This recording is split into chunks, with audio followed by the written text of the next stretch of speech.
Well, 2,500 miles in 10 days. Well, actually over, almost 2,600 miles. And I've only owned the Multistrada V4S for about 10 days. What do I think? Well, it's kind of a lot to unpack. I know I've done some videos with some odds and ends as I've discovered things, but let's talk about the first 2,500 with the Ducati. Well, first of all, it is a fun bike. For me, a little bit on the learning curve. It's been a long time since I've been on a tall bike like this. I could flat foot in most settings most of the time. There are some times when I can't flat foot on both sides. I have a 32-inch inseam. I used to be 5'11.5". I'm probably not that anymore, but it is what it is.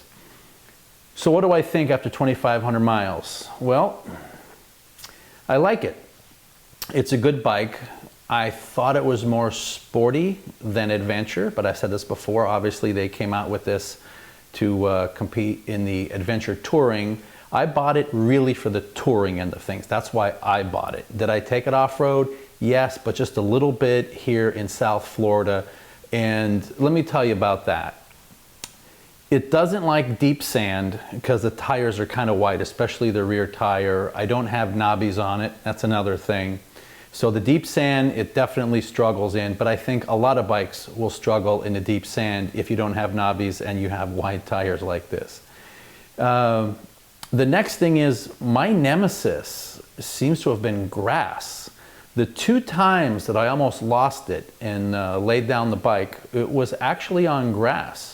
Once I came out of a puddle in grass and tried to make a turn and goosed it a little bit, and had to put my foot down to kind of stop myself. And the other time I was just on grass trying to make a turn and goosed it just to see what it would feel like. And once again, had to put my foot down to kind of stop the bike. Tried doing the exact same thing on a gravelly road, sandy road, which is really what we have a lot down here. And the traction control kicked right in and it was perfectly fine. You can spin out, give yourself a little spray, of dirt, spin the wheel a little bit. But that was in enduro mode. So in enduro mode, it still doesn't like grass a whole lot, but it does give you the ability to, to move around as needed, and your rear wheel will be able to spin. I forgot to tell you that the one time when I went through a puddle, I was still in touring mode. What I find out is that I drive this thing in touring mode most of the time. Probably 90% of the time. When I'm feeling a little sporty and I have a little bit of aggression, I just feel like if I'm going to put it in sport mode, I'm taking the panniers off. Those hard cases are coming off like they were when I went to work today, but I got stuck in a bunch of traffic to work and coming from work, so I really didn't get to enjoy it. Now, the next thing is, would I use this for daily commuting if I was going to be in a lot of traffic? Absolutely not. 100% no. This bike wants to be out on the open road. It wants to be in the twisties. I don't have a lot of twisties. I drove to Georgia this past weekend just to get some twisties in, and that's where the bike is comfortable. On the highway, it's good. Now, gas mileage. I did a video, I'll link it up here, where I was able to get 47 miles to the gallon going north on 95 and keeping it at 72 with the windscreen in a down position. And I have yet to be able to reproduce that. And I think the difference was that particular day I had a tailwind. And recently I did not have a tailwind. I had opposite winds going north and opposite wind going south. Especially this past Sunday, it was really breezy, 20 to 30 mile an hour gusts, and you can really feel it when you're going down the highway and then you get to those areas where you have an open field on one side and an open field on the other, and it's just like, it just wanted to knock me over. You can just feel your head constantly bouncing. I'm probably gonna go ahead and upgrade this. They have another windscreen for touring.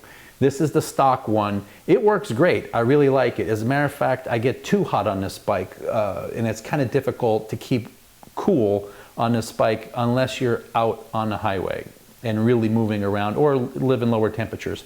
This is South Florida, not so much. So I'm probably going to put some money into a bigger and see how that goes.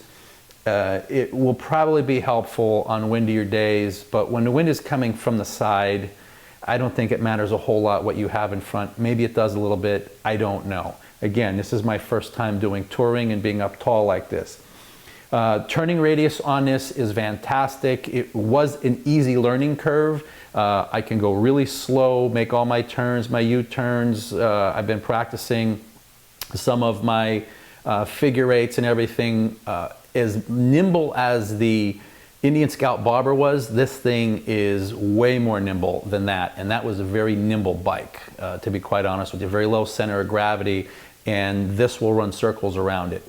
They're both fast bikes, but this thing will get away on you really fast, even in touring mode. There was a time last week where I came around a corner, I went to get up on the highway on an on-ramp, not a very long on-ramp, and I just goosed it, and before I knew it, I looked down and I was like, oh my God, I was doing 124, didn't plan on it, didn't think that was gonna happen. You really don't realize the speed because the bike is very stable and very comfortable. Now, some of the cons. The display is nice, it is a little finicky, and you really have to follow that procedure when it comes time for your locking it in with the Ducati Connect on your phone. I also had some problem with my Cardo connecting, and I just have a regular Cardo Freecom 4 Plus. Nothing fancy that's specifically designed with Ducati.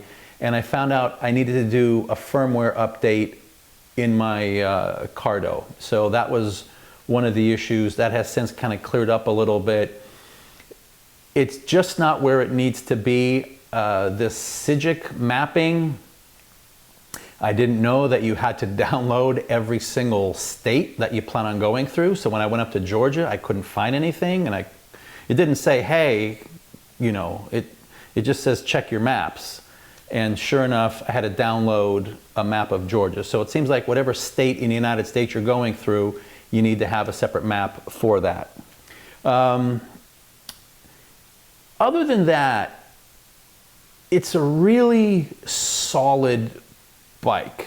You know, the gas mileage, today I'm averaging about 26, 27 miles to the gallon because A, I was in traffic, B, I was in sport mode, and I was kind of beating the pants off it a little bit, and that's what I'm gonna get. But to have a 20-degree swing of mile per gallon, that's pretty significant. I mean, that's really significant to go from that low to that high.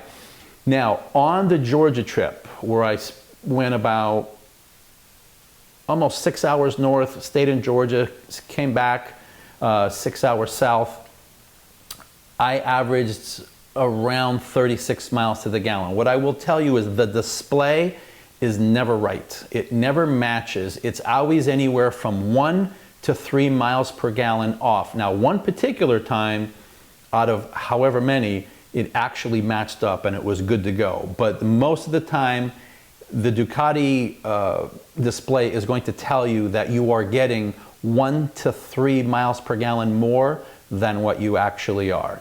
Have I been able to hit the 200 mark before without a refill? I would have the day I got the 47 miles to the gallon. However, I'm coming close. I'm coming really, really close, 170, 180, 190 in that. I did make a spreadsheet, and I'll probably share some of that spreadsheet in a future video once I get more data into it so you can kind of see the variation. Now, it's flat here. I'm not climbing mountains.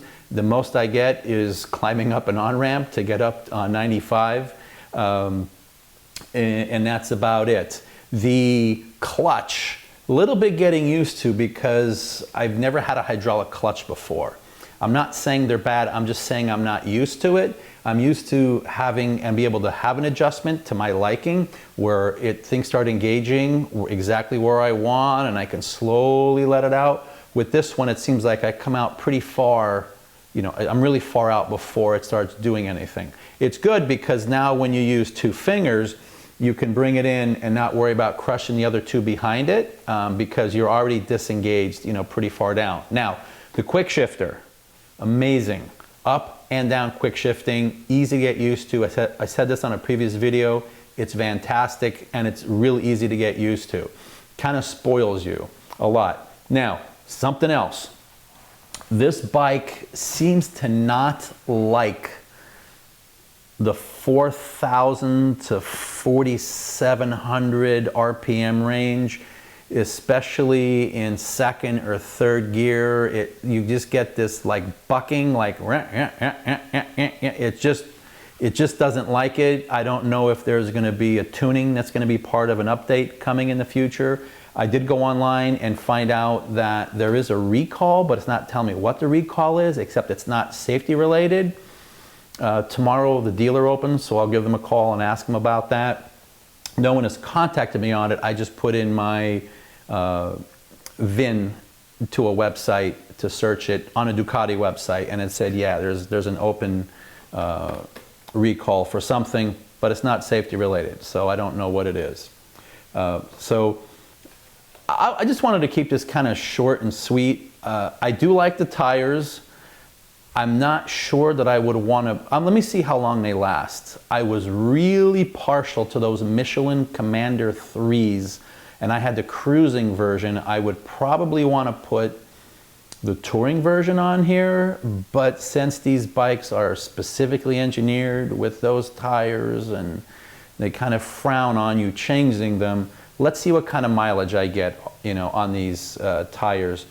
I am in a flat area. There's not a lot of curves around here. So in Florida, we have a tendency to wear out the center of the tire pretty quick because we're not really on the sides a whole lot, which is why I'm always weaving like this as much as I can, even when I'm in a lane, just trying to get some, heat build up on those tires. And love, some curvy on and off ramps just to kind of gets, it really sucks not having a twisties around here, or any kind of, really country curvy roads. We have country roads, they're not curvy. It's pretty rare.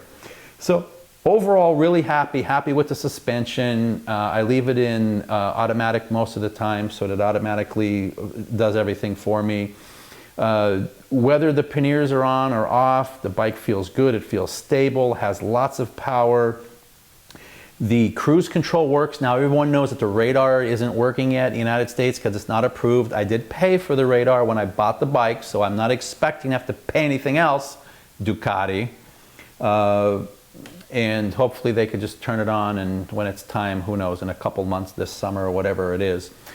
So it works really well. What I am finding out is, let's say that you are going on the highway and you have your cruise control on, and then all of a sudden you're kind of catching up to somebody who's slow. Well, now that we don't have that dynamic, interactive cruise control where it'll slow us down, and I say, hey, you know what, I'm going to go around this person, but there's some traffic coming up and I want to just kind of goose it, give a little gas and get around. There's a big lag. It takes a while. It's like the software in the cruise control is going, hey, you're not supposed to be touching anything, dude. And then all of a sudden it goes, oh, I guess he really means it. Okay, let's give him some gas. And there is a solid, probably over a 1 second delay. So if you're planning on doing something critical where timing is super important, knock off the cruise control first. So what I started doing is I just started knocking off the cruise control right here first, and then going around. If the cruise control is engaged, I'm finding out that I do have this little bit of a lag when I give it some throttle. And so that is another problem. But the RPM issue in that 4,100 to 4,700 range, especially second, third gear, that's bothersome because it just sounds really weird and really awkward. The other thing that did happen to me, and it hasn't happened since I first got the bike, if I come to a stoplight and I change modes from touring to sport, and I go, and then I get to the next stoplight, sometimes if I give it a little gas and let go in neutral, it won't catch back on idle, and it'll just, that's it, it goes off, and then the bike stalls. It's happened to me about 2 or 3 times, but not in the last probably 5 days.